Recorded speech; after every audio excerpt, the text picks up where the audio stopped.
guys, it's Mia here and welcome back once again to another bookish video. Now, since it is the month of ghosts, ghouls, and goblins, I figured I would start a ghost story. That ghost story being Wait Till Helen Comes by Mary Downing-Ham. Now, I've had this book for a while. I got it in middle school at one of the book fairs that our school threw that year. So it's a pretty old book and I've had it for a while. There's honestly a story that goes with this, but if you guys have watched my other videos on my book playlist, then you probably have heard the story. So I'm not going to tell it again here. You can go and track down one of my other bookish videos in order to hear the story. So this book only took me 2 days to read. I started it on Sunday and finished it today, and it's currently Tuesday when I'm filming this. I say 2 days because I didn't read yesterday because I was busy. So if you're looking for a quick ghost story for the spooky month, then I recommend Wait Till Helen Comes. But if you're looking for a gory ending, then it probably isn't for you because it's kind of for kids because, like I said, I've had this since middle school. But Wait Till Helen Comes centers around a family of 5. The stepdad, Dave, the stepdaughter, Helen, the mom, Jean, the youngest daughter being 12, Molly, and her brother being 10, Michael. Now, this family of 5 ends up moving from the city into this old abandoned church. So it's the standard horror movie setup. Isolate the family in the middle of nowhere, so there's nothing new there. So as they are unpacking, the younger daughter, Heather, is out talking to the groundskeeper. And that's when Molly notices that he is actually keeping a graveyard in working order. And she goes, well, why didn't you tell us there was a graveyard in the house we were moving into? Because she is understandably freaked out that they do live so close to this graveyard. And it's a family graveyard, being where families were supposed to be buried together in a private little cemetery.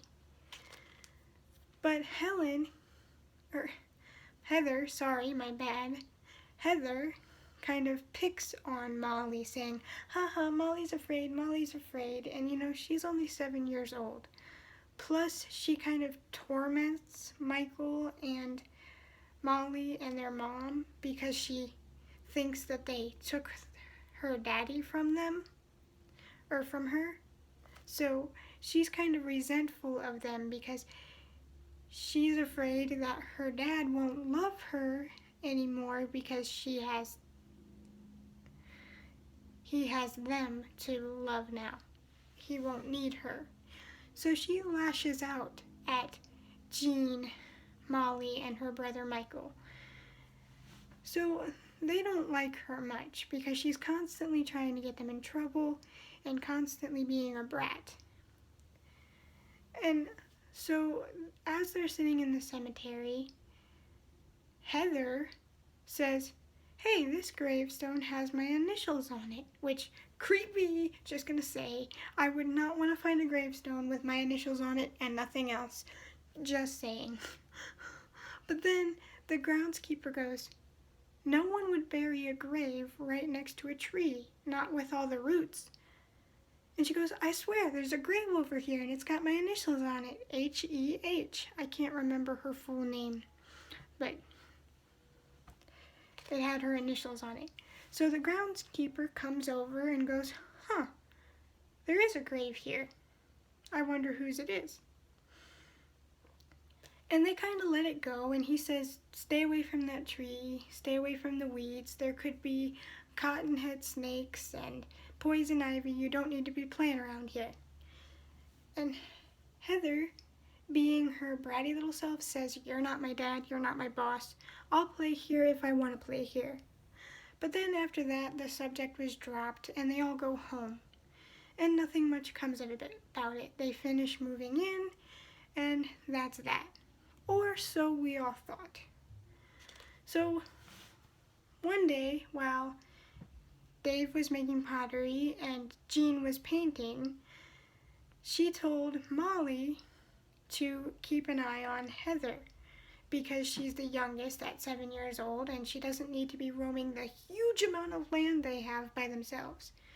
So Molly, not really wanting to because she doesn't like Heather's attitude towards her and Michael, does so very reluctantly, telling her mom that she hates us. And her mom goes, well, she can't be out there alone, and the whole point of us moving here was so we could get our stuff done in peace, because they both work from home. And so Molly goes out in a huff, looking for Heather, and that's when she finds Heather. But she finds Heather talking to herself. And she thinks about it for a moment, and she goes, Heather, who are you talking to? And Heather whirls around and she goes, why are you spying on me? Instead of answering her. And she gets all mad, throws a fit, and goes back to her dad, who is their stepdad, and tells them she was being mean to me, she did this and this and this, just being her little bratty self, trying to keep her father's love. And it goes on like that for a while. Molly's in charge of watching Heather because she's the oldest, and Heather's being really, really weird. Like, she comes home with a locket saying that Helen gave it to her. She is found multiple times talking to herself. She is constantly telling Michael and Molly, wait till Helen comes. She's gonna make you sorry for being mean to me. And the whole time, Michael's like, yeah, until you can prove that scientifically, you're just trying to scare us with your mumbo jumbo because we're bigger and older than you, and that's the only way you can do it, is by making up this imaginary friend that's gonna come and get us.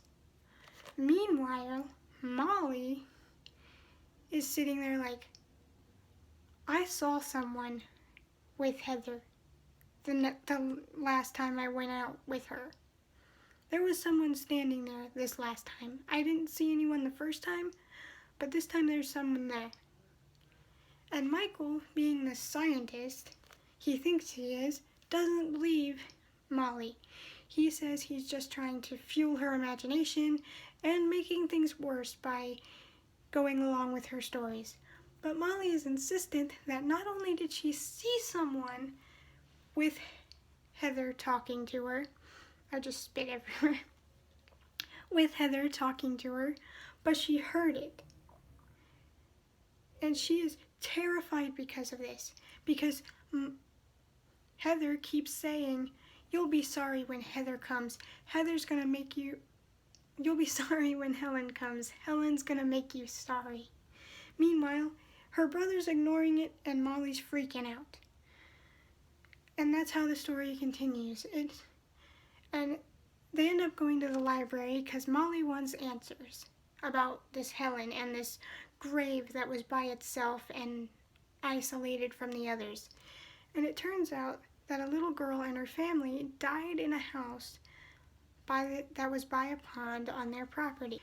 And the girl, Helen, was buried there alone under the oak tree. And that's when Molly starts to go, see, I told you Helen was real, I told you. And Michael is still ignoring her, saying, oh, maybe the groundskeeper told her Helen's name. And she's like, he didn't even know the grave existed. And why would he tell Helen or Heather that? I keep getting their names mixed up. And so it's like Helen felt drawn to Heather because not only did they have the same initials, they were the same age, and they also had something really catastrophic happen to them because of them. And so Helen feels very drawn to Heather and wants a friend because she's been alone all these years since like 18 something when she died. So it just goes with Molly trying to figure out who Heather is, what she wants, and trying to convince Heather not to use Helen to hurt Molly or Michael.